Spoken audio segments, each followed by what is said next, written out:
Tina, ne vem, koliko naj odnesel in koliko časa je preteklo, ampak a nam lahko za konec mogoče podaš kakšno preprosto tehniko, preprosto vadbo, kakšen preprost prijem, za katerega ne potrebujemo nekega, ne vem, tal in prostora, da bomo to vežbali. Kakšno preprosto tehniko, ki je izjemno koristna v našem vsakodnevnem življenju lahko.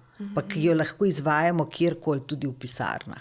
Je prevelika prošnja. Ne, ti samo povej glasbeno željo, vtipkaš v jukebox, filter, tudi v pisarni. Tudi v pisarni, absolutno.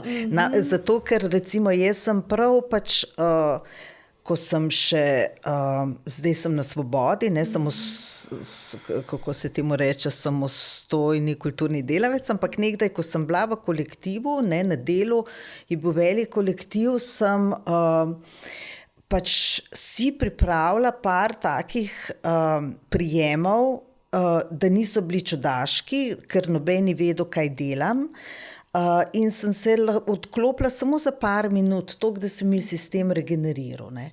Tako da še kako so pomembne pisarne, zato ker večina ljudi je v njih cel dan. Absolutno, ja. Zdaj, ena taka najenostavnejša stvar, sploh kadar imamo občutek, da nas odnaša, je vzpostaviti stik s tlemi. Se pravi, prenesti vso pozornost v stopala, se zavedati stika s tlemi. Zdaj, če govoriva res v pisarnah, še so ljudje okrog, sredi situaciji, v bistvu vzpostaviti stik s tlemi, pa mogoče malo podaljšati izdih. Se pravi, vdih skozi nos in potem samo podaljšan izdih, in če lahko sledimo temu izdihu, kako teče navzdol po telesu, kot bi tekel v tla skozi noge in naredil koreninice, se pravi, nekdo, ne vem, nori v pisarni ali karkoli, nam se je dvignil pritisk, se samo povežemo s tem, podaljšamo svoje dihanje in naredimo nekaj dihov, ki jim sledimo z pozornostjo po telesu navzdol v tla. Torej, to ni prav, to je praksa sicer, ki tudi v jogi lahko delamo, ampak drugače v sodobnih psiholoških sistemih, kolikor vem, se precej uporablja tega prakse ozemljevanja, recimo. To je ena stvar, ki lahko je dobrodejna, zakaj? Ki je dobrodejna za umiritev. V bistvu ta stik s stopali deluje prav na naš živčni sistem, da nas potegne v tukaj in zdaj in v dobesedno v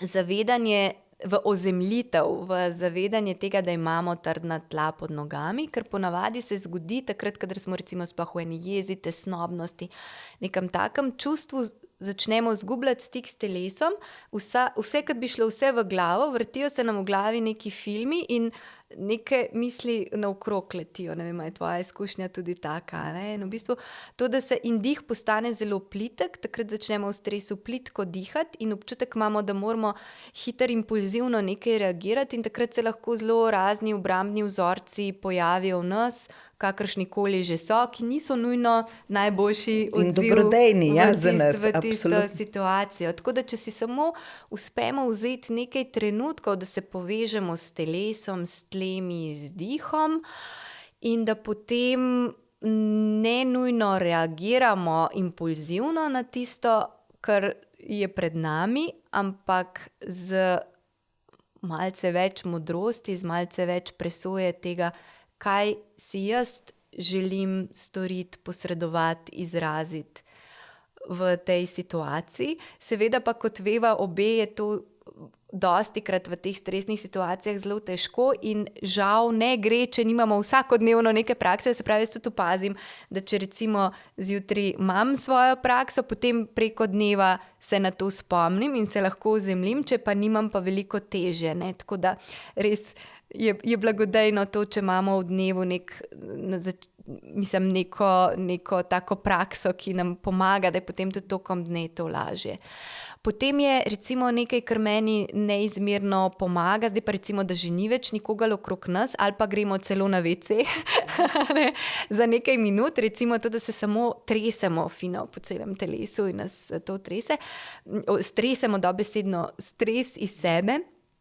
Ali pa da meni je čudovito čim večkrat vaditi to, da se primem z eno roko za trebuh, z eno roko za srce, da začutim, da sem na varnem v svojih rokah, naredim nekaj globokih dihov s trebuščino prepono, meni se recimo stres zelo v trebuhu začne poznati, tako da čutim, kako se to sprosti, kako lahko diham in si samo rečem v mislih to namero ljubeče naklonjenosti, prisotnosti, naj mi bo dobro.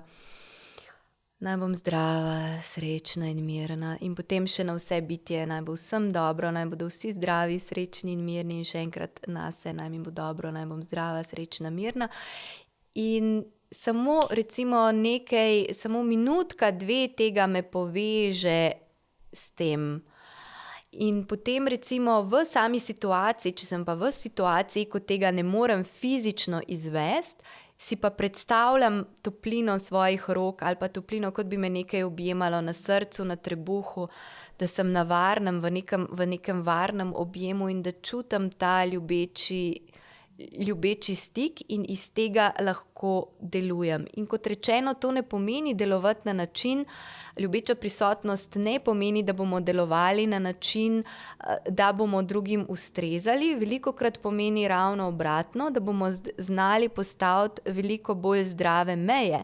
Zato, ker če se nekdo destruktivno vede do nas, ne, recimo, to tudi za tistega človeka ni dobro. A ne? V bistvu iz indijske tradicije bi rekla, da je to tudi za njega slaba karma, tako da iz ljubezni do njega tudi ali nje je pomembno, da se čim bolj preprečijo taka ravnanja, kadar se lahko. In tudi izkušnja ljudi, s katerimi sem jaz delala, je bila v bistvu tako, bi si mislila, da če bo človek to vadil, ja, potem boš se vsem pustil maltretirati, ampak v bistvu izkušnja ljudi, ki to dejansko vadimo, pa je, da v bistvu iz te ljubeče naklonjenosti je ravno obratno. V bistvu postavimo veliko bolj jasne meje in se veliko bolj izčistijo odnosi in okoliščine tudi v naših življenjih iz te namere ljubezni do sebe in do drugih. Tako da za mene je to mogoče nekaj takih zelo preprostih pristopov, ki so hkrati izjemno učinkoviti in pri katerih je največji izziv samo to, da se nanje spomnimo, a ne?